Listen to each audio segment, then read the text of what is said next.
anggota pikir juga bisa nantinya kalau misalkan ada temannya yang ingin melakukan bimbingan kepada Anda sebagai konseling nantinya, bisa Anda mengkonseling yang namanya perencanaan individual. Jadi kalau misalkan ada temannya nanti yang ingin konsultasi dengan Anda yang dimana kesannya Anda lebih tahu misalkan profesi ingin menjadi TNI, kalau Anda lebih tahu bagaimana kualifikasi menjadi TNI, bagaimana cara daftar-daftarnya, Anda bisa memberikan layanannya kepada teman Anda.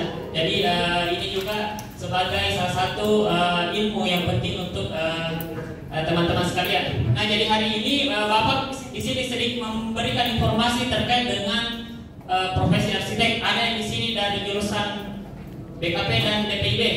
Ya, ada yang mau jadi arsitek tidak? Oke, jadi sedikit informasi terkait dengan apa sih sebenarnya profesi arsitek ini. Jadi next, ada yang tahu dulu apa itu definisi dari pekerjaan atau profesi arsitek?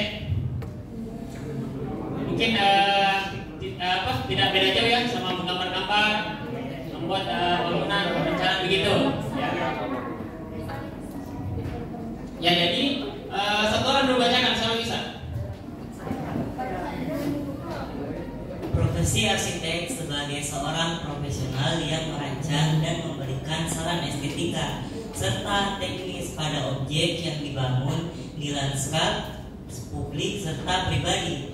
Arsitek memiliki imajinasi artistik dan visi kreatif untuk merancang ruang dan dengan beragam ide dan teknik. Baik, terima kasih. Jadi ada yang beberapa kita perlu tandai adalah kata profesional. Jadi profesi arsitek ini adalah suatu profesi, bukan lagi pekerjaan. Pekerjaan beda lagi sama profesi. Kalau pekerjaan itu ya pedagang bakso lah, pedagang sayur itu pekerjaan ya. Kalau profesi itu sudah ada undang-undangnya, memang diatur oleh undang-undang bahwa ini adalah profesi. Dan arsitek ini adalah suatu profesi yang profesional. Kemudian ada lagi yang kreatif, unik.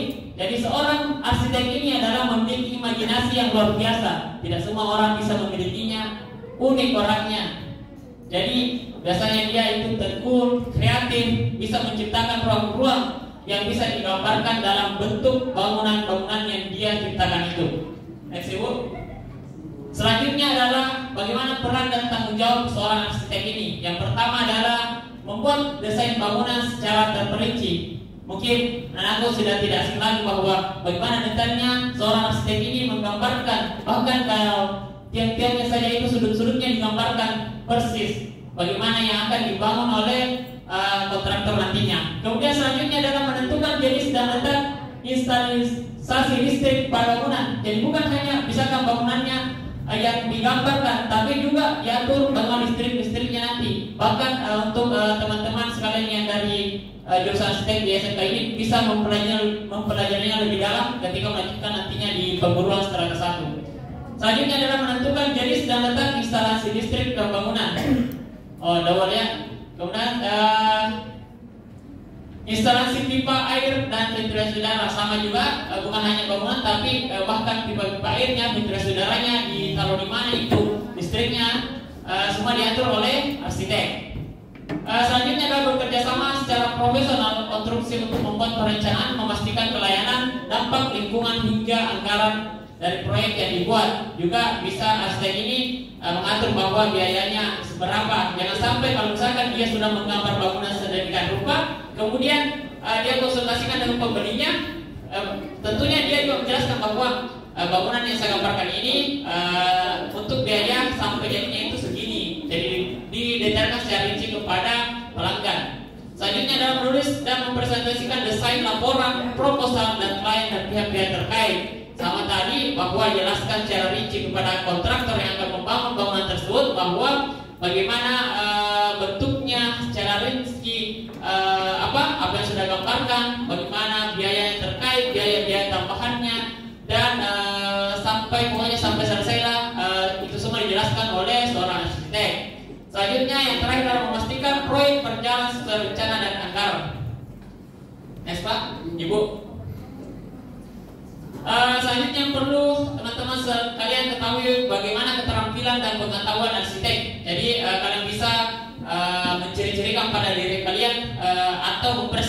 persiapkan dari sekarang. Kalau misalkan memang teman-teman sekalian ingin benar-benar menjadi seorang arsitek, beberapa pengetahuan atau ilmu yang sekiranya sekarang perlu diperdalam. Yang pertama adalah teknik dan matematika. Nah, dalam merancang bangunan yang aman dan fungsional, tentu saja seorang arsitek harus benar-benar terbiasa dengan kekuatan, kelemahan, dan sifat-sifat lain. Jadi kalau misalkan tentunya kalau arsitek belajar matematika, ya belajar, ya bagaimana mereka menghitung-hitung, pokoknya itulah kalian pasti lebih tahu. Selanjutnya yang kedua adalah keterampilan desain. Bagaimana yang mendesain bangunan sedemikian rupa, secantik apa yang diinginkan pelanggannya. Kemudian literasi komputer, ini juga tak kalah penting karena sekarang itu kebanyakan orang itu menggambar sudah di komputer ya, jarang di kertas-kertas untuk lebih modernnya lagi. Selanjutnya adalah memahami hukum dan regulasi lokal. Ini berkaitan dengan hukum, misalkan bisakah kita menggambar bangunan ini sesuai dengan moral yang ada di masyarakat kita. Kemudian pengetahuan bisnis juga perlu, bagaimana kalian menjajakan atau memproyekkan bangunan kalian agar itu bisa mendapatkan lebih banyak cuan. Lagi-lagi tentang cuan. Next, ya Bu. Selanjutnya adalah kualifikasi menjadi arsitek. Jadi ada beberapa yang perlu teman-teman sekalian tempuh untuk menjadi seorang arsitek yang profesional. Karena ada yang namanya arsitek top saja dan profesional. Contohnya Bapak di sini berbeda. Kalau misalkan profesinya itu adalah seorang konselor, tapi kalau secara profesional kami belum bisa dipanggil sebagai konselor. Kalau belum ada namanya jenjang pendidikannya lagi 1 tahun itu sebagai profesi konselor. Nah, kalian nantinya kalau misalkan ingin melanjutkan sebagai arsitek hebat atau profesional harus menempuh pendidikan strata 1. Tapi itu tentunya kalian bisa menggambarkan. Artinya kalau misalkan kalian sudah bisa menggambar sebuah bangunan, kemudian menjualnya kepada pelanggan-pelanggan, tentunya kalian juga bisa disebut sebagai arsitek, tapi belum secara profesional. Bagaimana untuk menjadi seorang arsitek yang profesional? Harus mendapatkan yang namanya sertifikat keahlian arsitek atau SKA. Ya, siapa yang berikan adalah Ikatan Arsitek Indonesia. Jadi ada memang organisasinya mengatur arsitek-arsitek di Indonesia untuk bisa menjadi seorang arsitek profesional. Apa keuntungannya menjadi arsitek profesional? Tentunya lebih untung daripada arsitek-arsitek biasa. Kalian bisa lebih dipercaya, lebih profesional. Tentunya kalau misalkan kalian dikenal lebih profesional, pelanggan-pelanggannya ini membutuhkan desain-desain perumahan itu atau desain-desain bangunan, tentunya lebih memihak kepada yang profesional. Next. Kemudian yang terakhir adalah di mana arsitek atau di mana arsitek ini bekerja. Nah, di sini yang dibahas adalah jadi seorang arsitek. Jadi bukan toh saya satu jenis arsitek, tapi ada beberapa jenisnya. Itu arsitek yang bekerja di bidang industri, yaitu lebih banyak bekerja di pembangunan pabrik, jembatan, dan bandara. Kemudian selanjutnya adalah arsitek desain hunian. Jadi kalau misalkan ada perumahan-perumahan dibangun, pasti kalian banyak sudah lihat di Makassar ada perumahan-perumahan yang dibangun itu semuanya digambar oleh seorang arsitek desain hunian. Selanjutnya Ibu, yang ketiga adalah arsitek pertamanan. Jadi bukan hanya bangunan yang seperti rumah yang digambar oleh arsitek, tapi bagaimana desain tamannya itu diatur sedemikian rupa menarik untuk pelanggannya. Bos-bos besar itu menginginkan tamannya juga cantik. Tentunya dia juga membutuhkan seorang keprofesional menjadi arsitek untuk mengatur tamannya.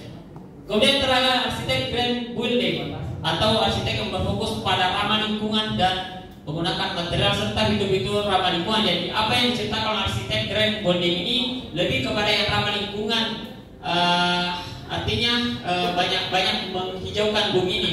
Kalian pernah tidak mendengar terkait dengan pembangunan yang ada di Arab Saudi itu yang rencananya itu dihijaukan? Nah itu yang dirancang itu yang anaknya bukannya Raja Arab itulah yang dirancang sebuah kota yang menghijau di Arab itu semuanya diatur oleh atau didesain sedemikian rupa oleh seorang arsitek grand building. Nah sampai di sini pembahasan terkait dengan materi yang Bapak mau bawakan. Mungkin ada pertanyaan 1, 2, 3, 1 mau? Atau ada yang mau bertanya mungkin gajinya ya? Gaji arsitek? Karena penasaran tidak terkait dengan gaji arsitek ini? Ya tentu saja besar ya. Bahkan kalau kemarin Bapak punya kenalan, satu gambar itu bisa bernilai 10 juta. Kecil ya? Tapi kalau misalkan itu untuk arsitek profesional. Tapi kalau misalkan arsitek kayak desain rumah 3 petak 2 petak, tentunya kalian bisa sendiri memvariasikannya. Jadi gaji arsitek ini tergantung bagaimana kerumitan kesusahan gambar kalian. Jadi yang Bapak tadi jelaskan adalah bagaimana kalian berbisnis nanti pada gambar kalian. Terima kasih. Mohon sekiranya dimaafkan bila ada kata-kata Bapak yang salah. Assalamualaikum warahmatullahi wabarakatuh.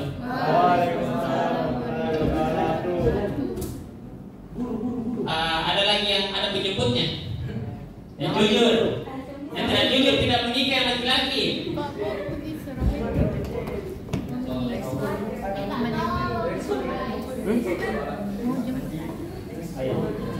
Sebentar ini saya profesi saya dari satu dua lagi. Tombol 3 bukan. Present.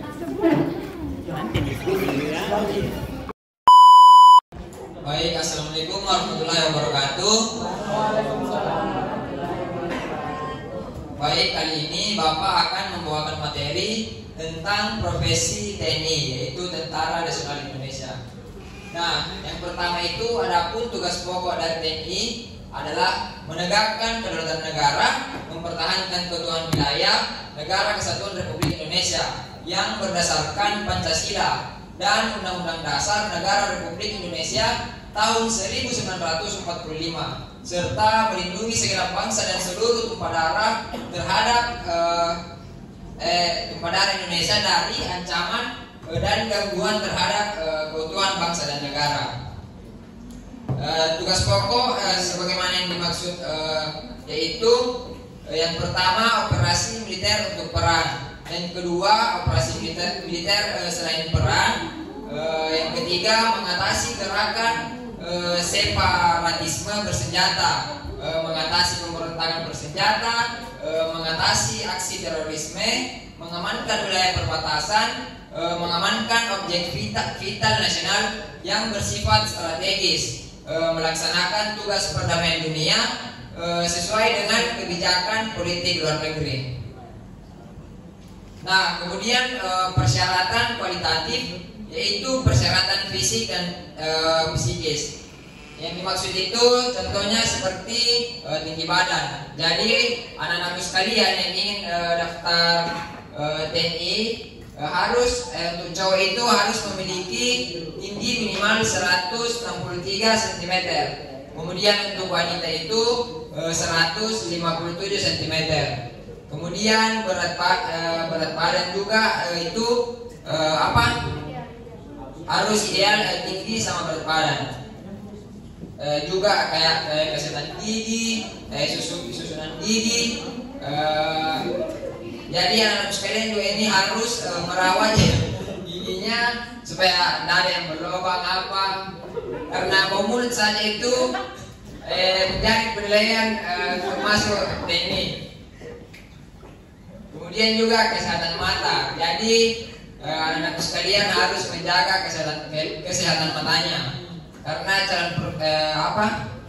calon prajurit jangan sekali yang minus. Kemudian lari, calon anggota TNI mungkin harus menjalani tes psikologi dan wawancara untuk menilai kecocokan psikologis mereka dengan tugas militer. Syarat fisik masuk TNI selanjutnya yaitu lari selama 12 menit. Tes ini untuk menguji daya tahan otot, jantung, pernafasan serta peredaran darah. Nah, kemudian tadi pull up untuk pria dan sini untuk wanita. Nah, untuk laki-laki itu harus pull up secara 40 kali secara sempurna. Kemudian sit up, gerakan ini minimal 35 kali untuk pria dan 30 kali untuk wanita, yang dimana gerakan ini dilakukan tidak lebih dari 1 menit. Kemudian push up, Nah, laki-laki setidaknya push up 35 kali dan untuk wanita itu 30 kali. Dan ini juga dilakukan tidak lebih dari 1 menit. Kemudian shuttle run, yaitu lari membentuk angka 8 di antara 2 buah tiang yang berjarak 10 meter sebanyak 3 kali sampai kembali ke tempat start semula. Tes ini untuk mengukur akselerasi dan kelincahan. Kemudian selanjutnya itu berenang. Syarat fisik masuk TNI selanjutnya adalah pandai berenang. Peserta nantinya akan berenang dengan jarak 50 meter di kolam renang yang sudah disediakan. Kemudian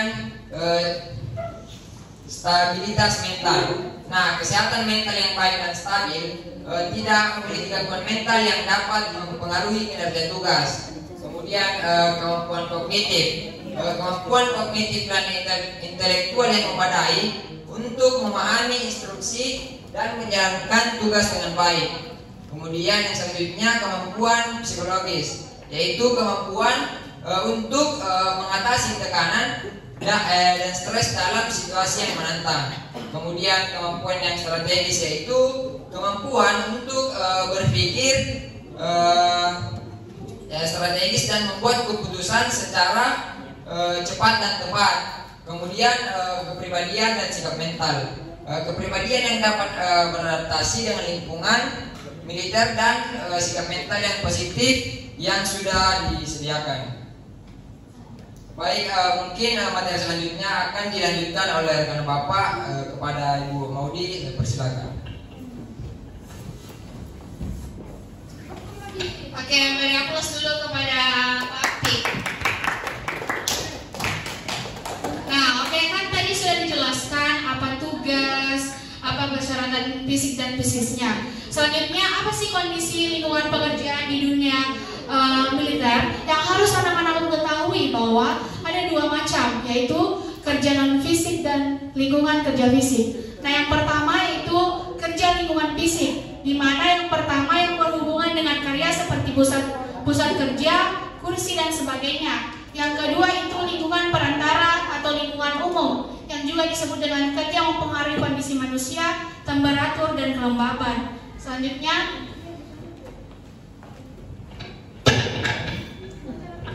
nah, apa sih lingkungan kerja non fisik itu di dalam lingkungan militer? Nah, yang pertama itu lingkungan yang tidak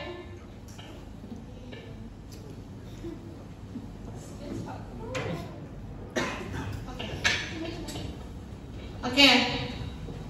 Selanjutnya, kesempatan promosi atau kenaikan jabatan termasuk dalam fasilitas, jabatan, keuntungan serta kerugian. Nah, anak-anakku perlu pahami apa sih keuntungan kenaikan jabatan, apa fasilitas yang kita dapatkan dan apa kerugian yang kita dapatkan. Nah, perlu anak-anakku lihat di layar bahwa kesempatan promosi atau kenaikan jabatan di TNI itu yaitu kenaikan jabatan biasanya berdasarkan pada prestasi, pengalaman dan penilaian kerja. Prajurit yang menunjukkan dedikasi, keterampilan militer yang baik dan integritas yang tinggi memiliki kesempatan lebih besar untuk dipromosikan atau mendapatkan kenaikan jabatan. Nah, kalau mendapatkan nanti TNI tidak ada prestasi tidak ada dedikasi di tentara, itu tidak bisa dikenaikan jabatan. Yang kedua yaitu fasilitas jabatan. Nah, apa sih fasilitas jabatan yang kita dapat jika kita menempuh TNI ini? Yang pertama, anggota TNI dapat mendapatkan berbagai fasilitas jabatan, termasuk tempat tinggal, perawatan kesehatan, pendidikan, dan bantuan perumahan. Nah, fasilitas ini dapat bervariasi tergantung pada tingkat pangkat atau unit tempat bertugas. Nah, yang perlu kalian garis bawahi adalah pada tingkat pangkat dan unit tempat kita bertugas.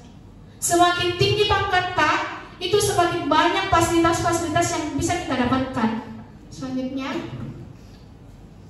nah, keuntungan menjadi anggota TNI dapat menikmati berbagai keuntungan seperti gaji dan tunjangan militer. Selain itu, mereka mungkin mendapatkan manfaat kesehatan dan asuransi untuk keluarga mereka. Program kesejahteraan dan keamanan sosial juga dapat disediakan. Nah, perlu kalian ketahui, di samping ada fasilitas, ada juga keuntungannya. Kenapa? Karena di anggota TNI itu kita bisa mendapatkan kesehatan dan asuransi untuk keluarga kita, bukan cuma diri kita, tapi anak dan istri-istri kita nanti, istri dan anak-anak kita. Oke, nah selain itu ada juga minusnya. Yang pertama, dalam konteks militer itu ada beberapa resiko dan kerugian yang terkait dengan tugas dan tanggung jawab kita. Ini termasuk kemungkinan penugasan di daerah konflik atau bencana yang dapat membawa resiko fisik dan mental. Selain itu, waktu yang dihabiskan jauh dari keluarga juga dapat dianggap sebagai salah satu kerugian. Nah, untuk yang para cewek, kalau tidak sanggup tinggal di daerah sama suami kan nanti jangan pilih TNI.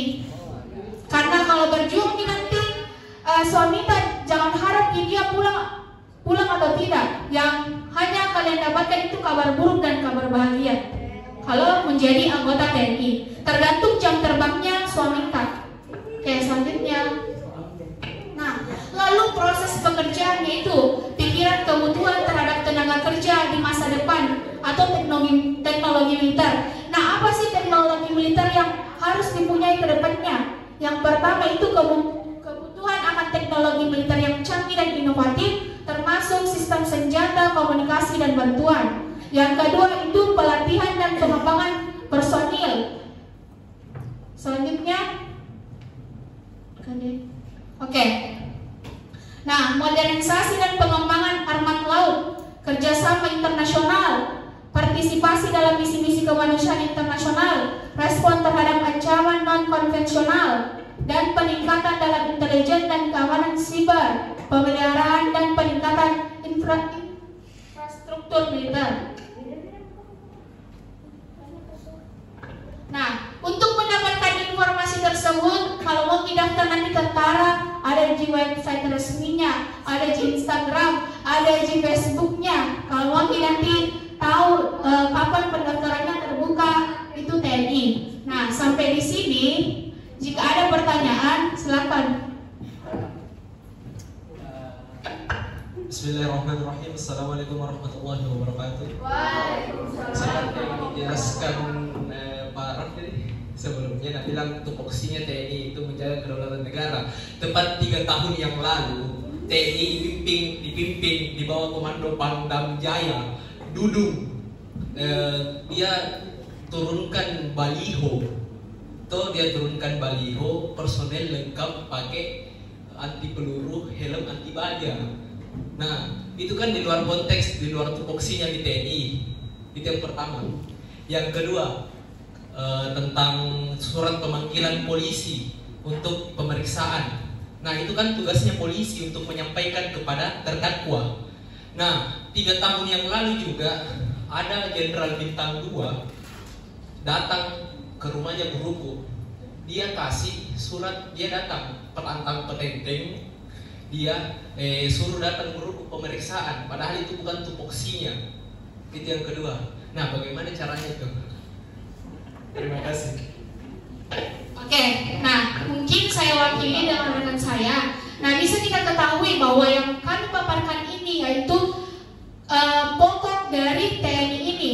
Nah, kalau berbicara tentang masalah 3 tahun, 4 tahun yang lalu, mohon maaf kami tidak bisa menjelaskan sedetail itu karena tugasnya kami di sini adalah layanan informasi, memberikan informasi kepada anak-anakku sekalian apa saja persyaratan-persyaratan yang harus kalian penuhi untuk menjadi seorang tentara. Toh kami di sini memberikan layanan informasi. Jika dibilang 3 tahun, 4 tahun ke depannya, mohon maaf kami tidak bisa menjelaskan itu karena sebagai pemberian layanan informasi mungkin hanya sampai di situ sebatas pengetahuan saya dan teman rekan saya untuk membawakan materi. Namun mungkin ada teman rekan saya yang bisa membantu saya karena sepemahaman saya tentang TNI itu cuma sampai di situ saja dan mungkin bisa diwakili oleh teman saya. Sedikit diskusi ya, apa tadi ya terkait dengan ada Pencopotan baliho. pencopotan baliho, kemudian ada tadi yang didatangi gurunya ya, surat pemanggilan.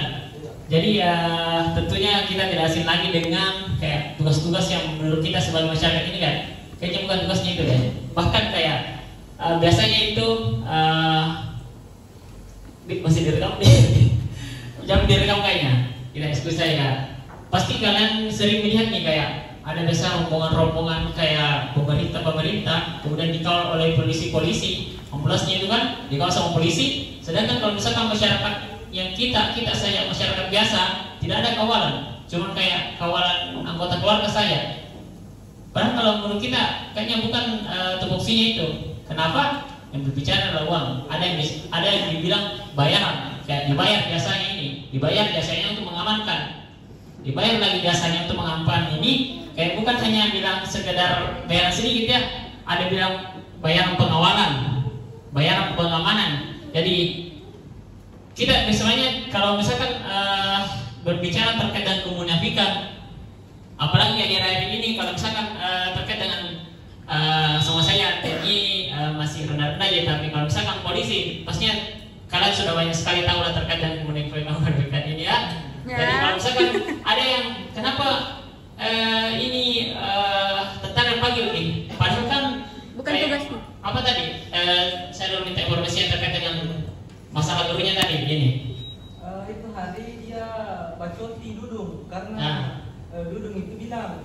Dudung ini siapa ini? Pangdam Jaya itu Pangdam Jaya Dudung. Oh, tentaranya? Iya, tentaranya. Nah, kemudian gurunya ini bacoti tentara itu. Terus dapat surat pemanggilan. Nah, yang datang itu anak buahnya, Jenderal Bintang 2. Dia datang petantang petenteng sama temannya, sama anak buahnya lagi, datang ke pondoknya saya punya guru itu dia dia mau kayak maksudnya dia kayak bahasa kasarnya mau naseret. Padahal itu bukan kan tugasnya itu. Terus yang sebelumnya itu baliho soal pembayaran yang lain kan ada Satpol PP. Ya, tugasnya yang menurut kembali itu kan kalau misalkan tupoksinya berbicara terkait dengan tupoksi, tentunya untuk Satpol PP ya. Jangan saja seorang jenderal 2 ya. Kalau misalkan itu seorang TNI itu yang lebih tinggi di pangkatnya, jangan memanggil, menyeret, membunuh pun bisa. Kasus-kasus sebelumnya kan begitu ya. Jadi kalau misalkan tentunya kita sebagai masyarakat ini heran, kok bisa ya dia ini bekerja di bagian sini. Padahal kan kalau secara profesional, secara konstitusional dalam undang-undang bukan tugasnya sebenarnya, tapi karena itu yang menyebabkan sebenarnya manusia ini semakin ingin berkuasa atau semakin tinggi kekuasaannya ini, semakin lupa dirinya apa sebenarnya tugas pokoknya. Jadi yang perlu kita ketahui sekarang ya, kalau ada teman-teman sekalian ini ingin menjadi seorang abdi negara nantinya, ya jangan begitu. Itu adalah sebagai pelajaran. Baik anak-anak sekalian, tadi kan sudah Bapak Ibu gurunya menjelaskan tentang 3 profesi. Yang pertama tadi ada profesi arsitek, kemudian yang kedua ada profesi guru, yang ketiga ada profesi TNI. Nah, di antara itu semua kan itu kan termasuk profesi. Nah, jadi anak-anak sekalian, adakah tidak yang mau menjadi salah satu bagian dari profesi yang dijelaskan tadi? Tidak. Oke, mungkin ada yang iya, ada yang tidak. Nah, karena tadi sudah dijelaskan tentang profesi, Ibu mau tanya, apakah